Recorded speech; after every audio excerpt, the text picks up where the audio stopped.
আচ্ছা, 12 এর ছাত্রছাত্রীরা, আশা করি তোমরা সবাই ভালো আছো। বহুকাল তোমাদের সাথে আমাদের যোগাযোগ নেই, তো এইবারে যোগাযোগ হচ্ছে। তোমরা ভালো করে পড়াশোনাটা আবার শুরু করো। হাতে তো বেশি সময় নেই, তাই আমরা সবাই মিলে যে উদ্যোগটা নিয়েছি সেটাকে তোমরা এগিয়ে নিয়ে চলো। তো আজকে আমি তোমাদের বায়োলজি স্টার্ট করছি জনন দিয়ে। প্রথম চ্যাপ্টার, ফার্স্ট চ্যাপ্টার। প্রথমেই আসি রিপ্রোডাকশানে।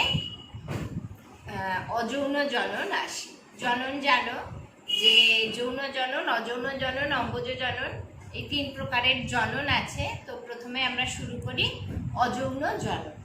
তো অযৌন জনন সাধারণত উদ্ভিদের ক্ষেত্রে হয় এবং এককোষী কিছু প্রাণীর ক্ষেত্রে অযৌন জননের মাধ্যমে এরা বংশবিস্তার করে। তো যে জনন প্রক্রিয়ায় গ্যামেট উৎপাদন ছাড়া জনিত্রী জীবের দেহকোষ বিভাজিত হয়, গ্যামেট উৎপাদন ছাড়া রেণু উৎপাদনের মাধ্যমে বা জনিত্রী জীবের দেহকোষ সরাসরি বিভাজিত হয়ে যে একাধিক অপত্য জীবের সৃষ্টি করে, সেই জনন পদ্ধতিকে অযৌন জনন বলে। অর্থাৎ হয় রেণু গঠনের মাধ্যমে এই জনন হয়, অথবা দেহকোষ থেকে নতুন অপত্য উদ্ভিদের সৃষ্টি হয়। এখানে একাধিক অপত্য উদ্ভিদের সৃষ্টি হয়। অযৌন জননে উৎপন্ন অপত্য জনিত্রী সদৃশ হওয়ায় এদের অবিকল জনিত্রী উদ্ভিদের মতো অপত্য হয়, অর্থাৎ এদের ক্লোনও বলা হয়। এখানে আরো 2-1টি অযৌন জননকে অ্যাপোমিক্সিসও বলা হতে পারে। গ্যামেট ছাড়া, উৎপাদন ছাড়া, নিষেক ছাড়া অযৌন জনন পদ্ধতিতে জীবদেহ থেকে অপত্য সৃষ্টির প্রক্রিয়াকে অ্যাপোমিক্সিস বলে। আরো 2-1টা টার্ম আছে। ব্লাস্টোজেনেসিস, অর্থাৎ দেহকোষ থেকে যখন দেহের কোনো অংশ থেকে বারবার মাইটোসিস পদ্ধতিতে সেই অংশের বৃদ্ধি হয়ে নতুন অপত্য উদ্ভিদের সৃষ্টি হয়, তাকে ব্লাস্টোজেনেসিস বলে। মুকুল থেকে নতুন উদ্ভিদ হয়, একে ব্লাস্টোজেনেসিস বলে। অযৌন জননে amoeba, paramecium, euglena, sycon, hydra, planaria, তারামাছ, yeast, penicillium, chlamydomonas, moss, fern, এইসব উদ্ভিদেরা তাদের অনুকূল পরিস্থিতিতে এরা অযৌন জননের মাধ্যমে বংশবিস্তার করে।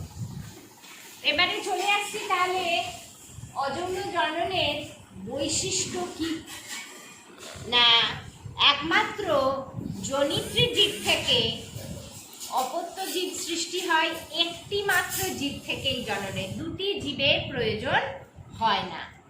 অ্যামাইটোসিস ও মাইটোসিসের দ্বারা রেণু উৎপন্ন হয়, মিওসিস হয় না বললেই চলে। কখনো কখনো ব্যতিক্রম আছে রেণু উৎপাদনের সময়, যেমন মসের ক্ষেত্রে, ফার্নের ক্ষেত্রে মিওসিসের মাধ্যমে কিছু কিছু ক্ষেত্রে রেণু উৎপন্ন হয়।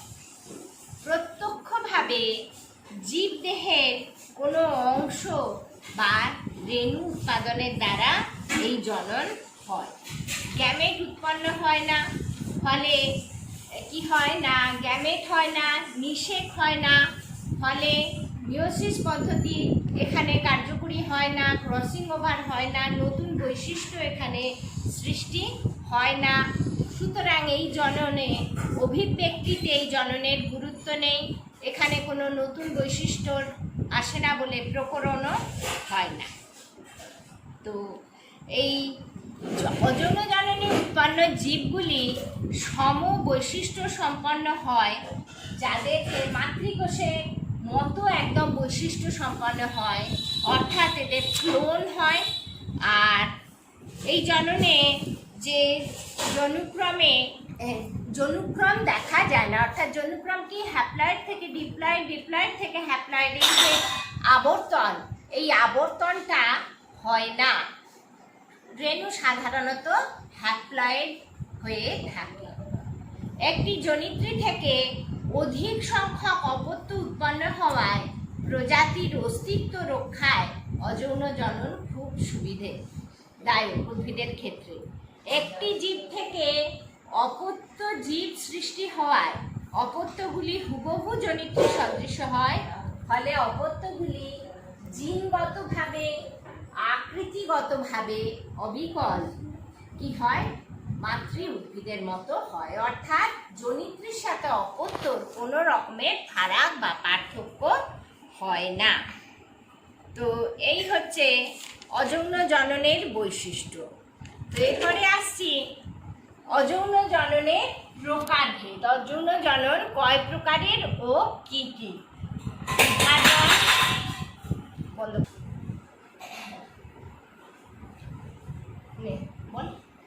করো, হয়ে গেছে অনেকক্ষণ আগে। হ্যাঁ, আবার কাট। তাহলে অযৌন জনন প্রথমে আসছি বিভাজন। বিভাজন তার আবার ভাগ আছে দ্বিবিভাজন, বহু বিভাজন, প্লাজমোটমি ইত্যাদি। তো প্রথমে আসছি বিভাজন। বিভাজন কি না, এটা খুব সরল প্রক্রিয়া। এখানে নিউক্লিয়াসটা মাঝ বরাবর দ্বিখণ্ডিত হয়ে নিউক্লিয়াস বিভাজিত হয়, তার সাথে কোষের মাঝ বরাবর সাইটোপ্লাজমও দ্বিধাবিভক্ত হয়ে দুটো অপত্য কোষ সৃষ্টি হয়। তো এই হচ্ছে বিভাজন।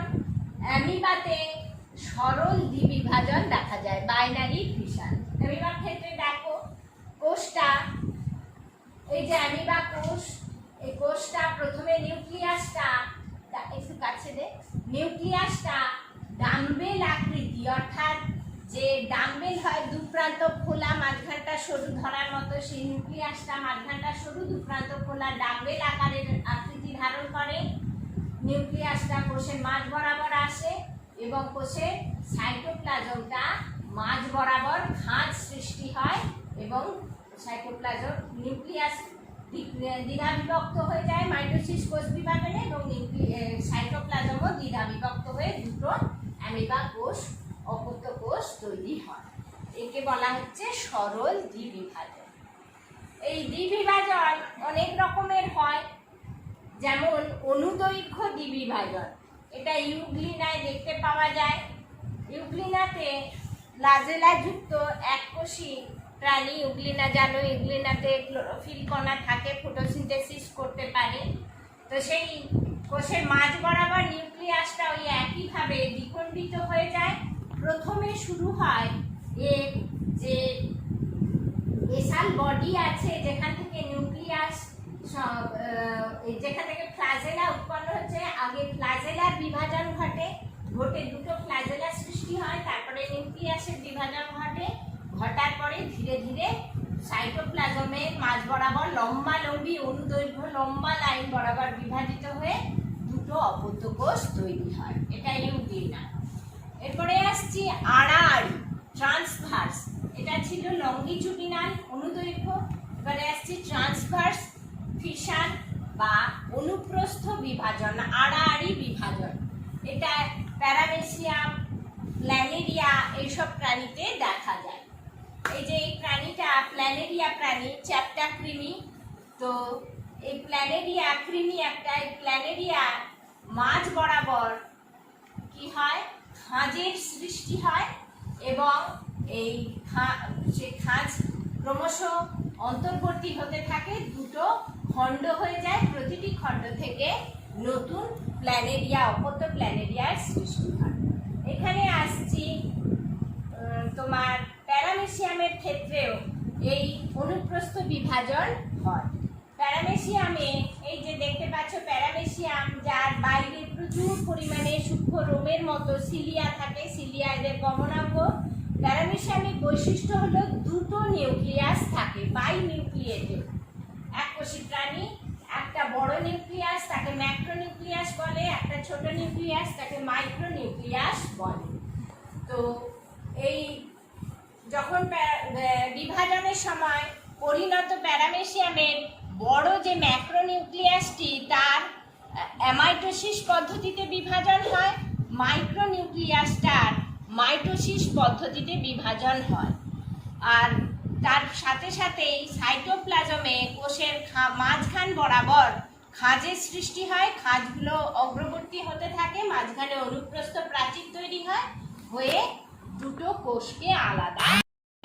অনুপ্রস্থ বিভাজন হয় প্যারামেসিয়ামে, এই যে অপত্য প্যারামেসিয়াম তৈরি হয়েছে। তাহলে এই গেল বিভাজন, দ্বিবিভাজন, বাইনারি ফিশন, নানা রকমের। এরপরে আসছি বহু বিভাজন, মাল্টিপল ফিশন। এক্ষেত্রে কি হয় না, একটি নিউক্লিয়াস, কোষের নিউক্লিয়াস প্রথমে বারবার বিভাজিত হয়ে অসংখ্য অপত্য নিউক্লিয়াস সৃষ্টি করে। প্রতিটি অপত্য নিউক্লিয়াস থেকে এক একটি একটুখানি সাইটোপ্লাজম পরিবেষ্টিত হয়ে এক একটি অপত্য প্রাণী বা উদ্ভিদের সৃষ্টি হয় বা ব্যাকটেরিয়ার সৃষ্টি হয়। তো বিভিন্ন ব্যাকটেরিয়া, অ্যামিবা এই বহু বিভাজন পদ্ধতিতে বংশবিস্তার করে। প্লাজমোডিয়ামও বহু বিভাজন পদ্ধতিতে বংশবিস্তার করে। তো প্রথমে আসছে অ্যামিবার বহু বিভাজন। অ্যামিবা প্রতিকূল পরিস্থিতিতে অ্যামিবার কোষের কোষপর্দার চারিদিকে ত্রিস্তর বিশিষ্ট একটি আবরণ গঠিত হয়। একে সিস্ট বলা হয়। এই সিস্ট যুক্ত ত্রিস্তর প্রাচীর থাকলে একে এনসিসমেন্ট বলে। প্রথমে তাহলে প্রতিকূল পরিবেশে এনসিসমেন্ট হয়, তারপরে নিউক্লিয়াসটি বারে বারে বিভাজিত হয়ে অসংখ্য নিউক্লিয়াস সৃষ্টি হয়। দেখা গেছে একটা নিউক্লিয়াস থেকে প্রায় 200টি মতো নিউক্লিয়াস তৈরি হয় এই সিস্টের ভেতরে। এরপরে অনুকূল পরিস্থিতিতে এই সিস্টের প্রাচীর বিদীর্ণ হয়ে যায় এবং এই প্রতিটি নিউক্লিয়াস অল্প সংখ্যক প্রাচীর সাইটোপ্লাজম দ্বারা পরিবেষ্টিত হয়ে যে রেণু উৎপন্ন হয় তাকে অ্যামিবিউলি বা সিউডোপোডীয় রেণু বলা হয়ে থাকে। এই যে এগুলো হচ্ছে সিউডোপোডীয় রেণু বা অ্যামিবিউলিও বলা হয়। প্রতিটি অ্যামিবিউলি থেকে নতুন অপত্য অ্যামিবার সৃষ্টি হয়। এরপরে আসছে প্লাজমোডিয়ামের বহু বিভাজন পদ্ধতি। বহু বিভাজন নানা রকমের হয়। আবার অ্যামিবার আরেকটি বলি স্পোরুলেশন। সেটা কি না, অ্যামিবার গ্যামেট সৃষ্টির সময়ে, অ্যামিবার অনুকূল পরিবেশ যখন থাকে তখন অ্যামিবাতে সিস্ট তৈরি হয় না, নিউক্লিয়াসটা এমনি বারে বারে বিভাজিত হয়ে অসংখ্য স্পোর তৈরি হয়। প্রত্যেকটি স্পোর ক্ষেত্রে চারিদিকে সাইটোপ্লাজম, এই অসংখ্য অপত্য নিউক্লিয়াসের চারিদিকে সাইটোপ্লাজম পরিবেষ্টিত হয়ে স্পোর তৈরি হয় এবং সেই স্পোরগুলো কি হয় না, বাইরের প্রাচীর বিদীর্ণ করে বেরিয়ে অপত্য অ্যামিবার সৃষ্টি হয়। সেটা অনুকূল পরিবেশে সিস্ট ছাড়া হয়। এরপরে আসছে প্লাজমোডিয়ামের বহু বিভাজন, যাকে সাইজোগনি বলা হয়ে থাকে। প্লাজমোডিয়াম জানো, যা ম্যালেরিয়া রোগ সৃষ্টিকারী পরজীবী। একে বহন করে স্ত্রী অ্যানোফিলিস মশকি। তো সেই স্ত্রী অ্যানোফিলিস মশকি যখন রক্তপান করে আমাদের মানুষের লোহিত রক্তকণিকায় এই প্লাজমোডিয়ামের কোষটি প্রথমে প্রবেশ করে। প্লাজমোডিয়াম প্রবেশ করে, তারপরে প্রবেশ করার পরে লোহিত রক্তকণিকায় অনুপ্রবেশ ঘটে এবং আকারে অনেক বড় হয়। তখন প্লাজমোডিয়ামের কোষটাকে সাইজন্ট বলে। এই সাইজন্টের মধ্যে নিউক্লিয়াস বারে বারে অসংখ্য বিভাজিত হয়, অসংখ্য অপত্য নিউক্লিয়াস তৈরি হয় এবং এরপরে সাইটোপ্লাজমের বিভাজন হয়ে প্রতিটি নিউক্লিয়াসের চারিদিকে অল্প সংখ্যক সাইটোপ্লাজম পরিবেষ্টিত হয় হয়ে যে স্পোর তৈরি হয় তাকে বলা হয় মেরোজয়েট। তো এই যে বাকি অবশিষ্ট সাইটোপ্লাজম যে পড়ে থাকে তাকে রেসিডুয়াল বডি বলে এবং এই পদ্ধতিতে এই যে স্পোর তৈরি হয়, মেরোজয়েট তৈরি হয় সাইজয়েট থেকে, একে সাইজোগনি বলে। আবার গ্যামেটোগনিও হয় প্লাজমোডিয়ামের বহু বিভাজন পদ্ধতিতে। সেটা হয় মশকির পাকস্থলীতে, স্ত্রী অ্যানোফিলিস মশকির পাকস্থলীতে প্লাজমোডিয়াম বারে বারে তার নিউক্লিয়াস বিভাজিত হয়ে অসংখ্য গ্যামেট সদৃশ স্পোর তৈরি করে, তখন তাকে গ্যামেটোগনি বলা হয়। গ্যামেটোগনি হয় স্ত্রী অ্যানোফিলিস মশার পাকস্থলীতে। সাইজোগনি বা সাইজন্ট হয় মানুষের দেহে লোহিত রক্তকণিকায়। সাইজন্ট থেকে মেরোজয়েট তৈরি হয়। এরপরে আসছি তাহলে বহু বিভাজন গেল। এরপরে বহু বিভাজনেরই মতো আরেকটি প্রকার গেমিউল গঠন। গেমিউল গঠন বহু বিভাজন ঠিক না, এটা বার্ডিং এর মধ্যে পড়বে। তো আমি আগে আসি কোরকোদ্গম। বার্ডিং, কোরকোদ্গম বার্ডিং দু প্রকারের হয়, একটা বহিস্থ কোরকোদ্গম আর একটা অন্তস্থ কোরকোদ্গম, এক্সোজেনাস আর এন্ডোজেনাস। তো হাইড্রা এবং ইস্ট এরা বার্ডিং এর মাধ্যমে অযৌন জনন সম্পন্ন করে। এই যে হাইড্রার দেহে যে কোনো এক অংশে কোরক বা উপবৃদ্ধি সৃষ্টি হয়। এই উপবৃদ্ধি ধীরে ধীরে বৃদ্ধিপ্রাপ্ত হয় এবং এই উপবৃদ্ধিতে পুষ্টিকারক পদার্থ, পুষ্টি সম্পন্ন পদার্থ যায় এবং ধীরে ধীরে পরিণত হয় মাতৃদেহ থেকে বিচ্ছিন্ন হয়ে নতুন অপত্য হাইড্রার সৃষ্টি হয়। এটা বাইরের অংশ থেকে উৎপন্ন হয় এই বার্ডিং বা মুকুল বা কোরক, তাই একে এক্সোজেনাস বার্ডিং বলা হয়ে থাকে। ইস্টের দেহেও বার্ডিং বা কোরকোদ্গম হয়। ইস্ট এককোষী উদ্ভিদ ছত্রাক। ইস্টের দেহে যে কোনো স্থানে স্ফীত হয়ে উঁচু অংশ উপবৃদ্ধি গঠিত হয়। সেই উপবৃদ্ধিতে সাইটোপ্লাজম যায়, উপবৃদ্ধির কাছাকাছি নিউক্লিয়াসটা পৌঁছায় এবং নিউক্লিয়াস আকারে বড় হয়ে উপবৃদ্ধিতে প্রবেশ করার পরে নিউক্লিয়াস ডাম্বেল আকৃতির হয়। এরপরে নিউক্লিয়াস দুটো ভাগে ভাগ হয়ে যায় এবং ওই স্থানে উপবৃদ্ধি সংলগ্ন স্থানে সাইটোপ্লাজম সংকুচিত হয়ে কোষপর্দা সংকুচিত হয়, হয়ে দুটো সাইটোপ্লাজমেরও বিভাজন হয়, হয়ে দুটো অপত্য ইস্ট উদ্ভিদের সৃষ্টি হয়। এটাও একটা এক্সোজেনাস বার্ডিং এর উদাহরণ।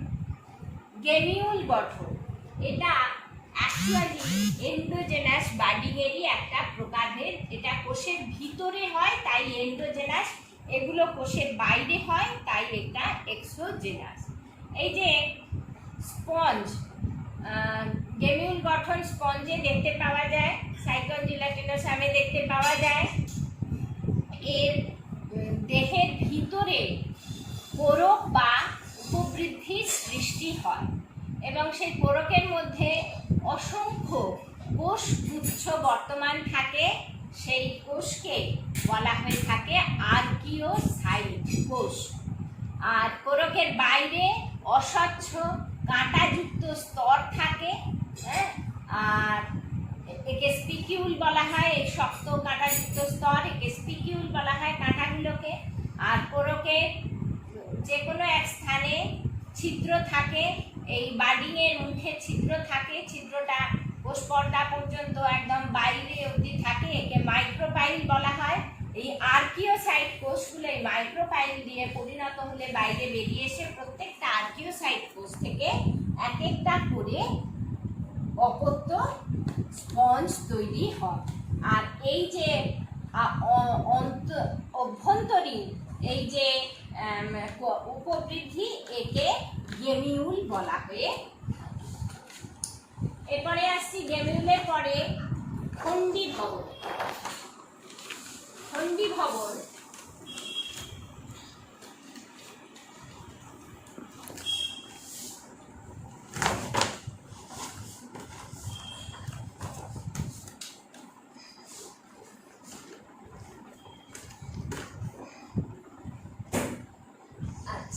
আরেকটা কথা খণ্ডীভবনের আগে বলে রাখি,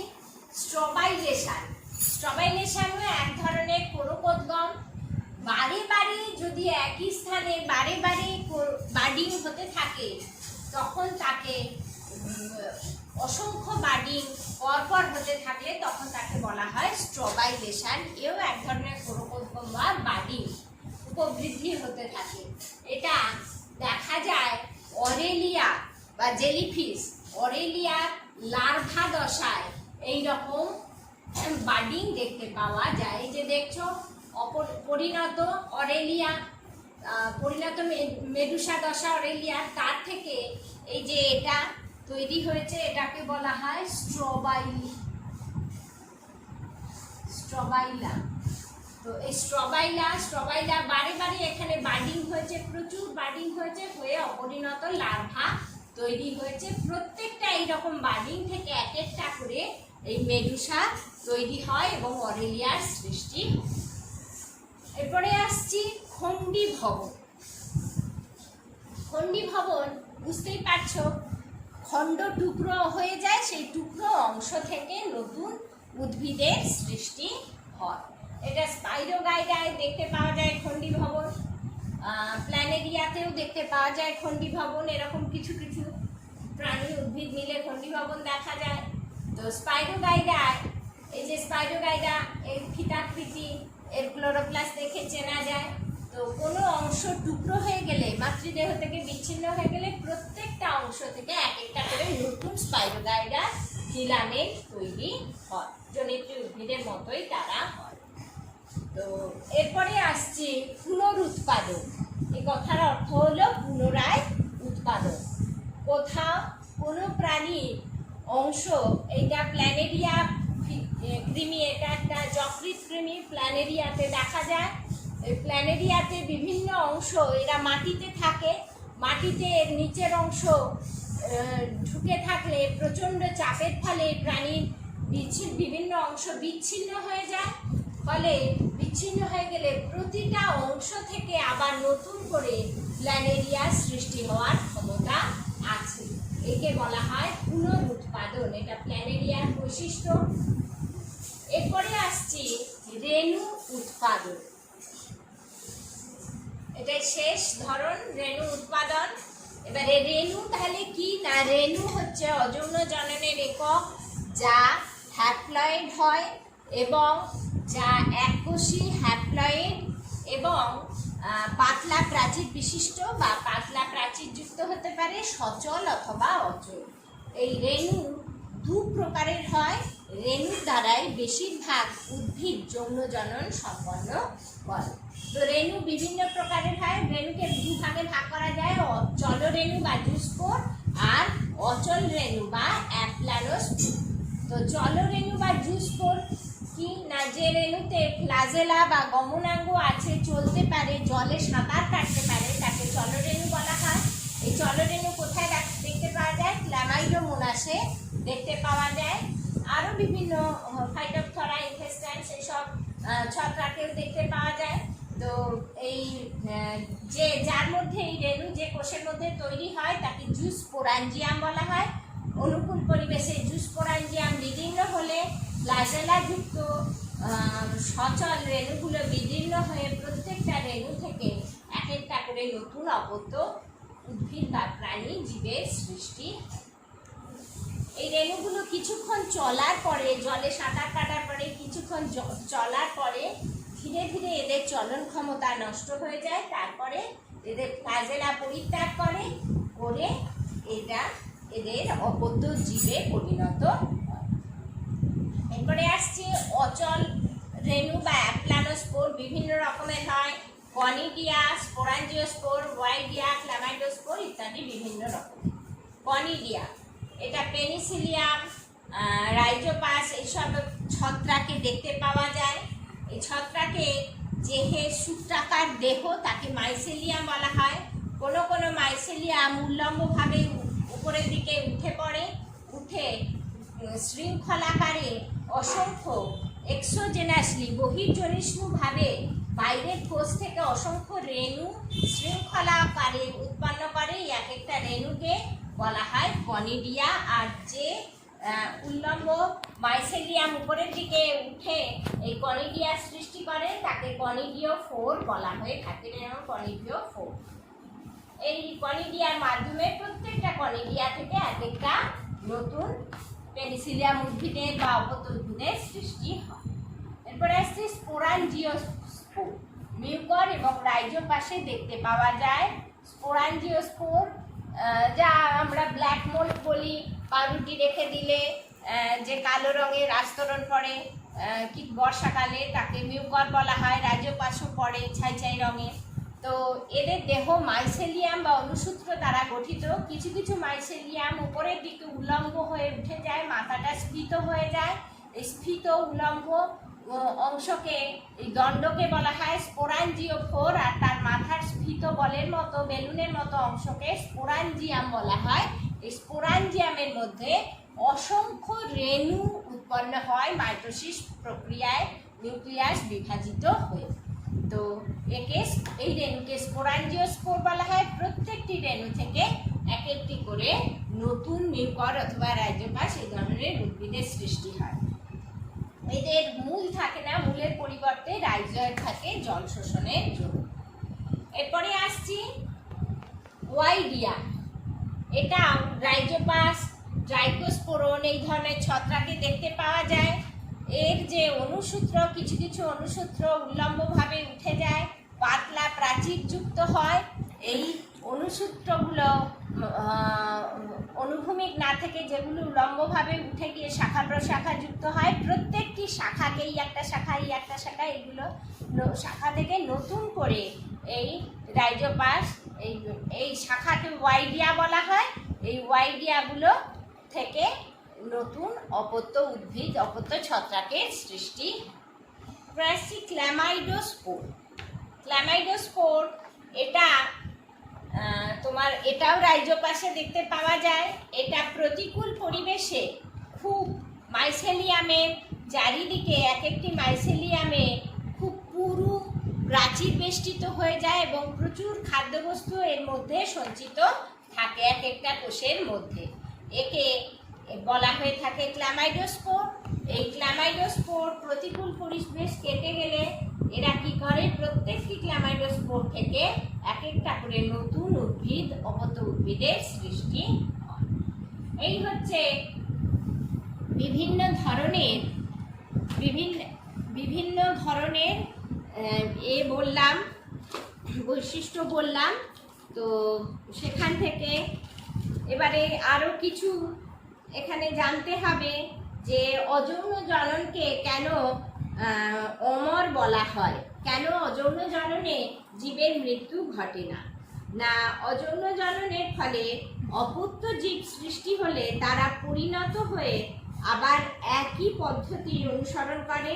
তো জননের পর মূল প্রাণীর জেনেটিক বস্তু দ্বিধা বিভক্ত হয়ে দুটি অপত্য প্রাণী দেখে যায়, অর্থাৎ স্বাভাবিক বার্ধক্য বা মৃত্যু এদের কখনোই হয় না। তাই বলা হয় অযৌন জননকারী কোষের জীবের মৃত্যু হয় না। অর্থাৎ কোষটা সবসময় দ্বিধা বিভক্ত হয়ে যাচ্ছে, সেখান থেকে আবার নতুন কোষ সৃষ্টি হয়ে যাচ্ছে, সুতরাং ওই কোষগুলোর মৃত্যু বলে কিছু হয় না। তাই হচ্ছে আমরণশীল, অমর অযৌন জনন।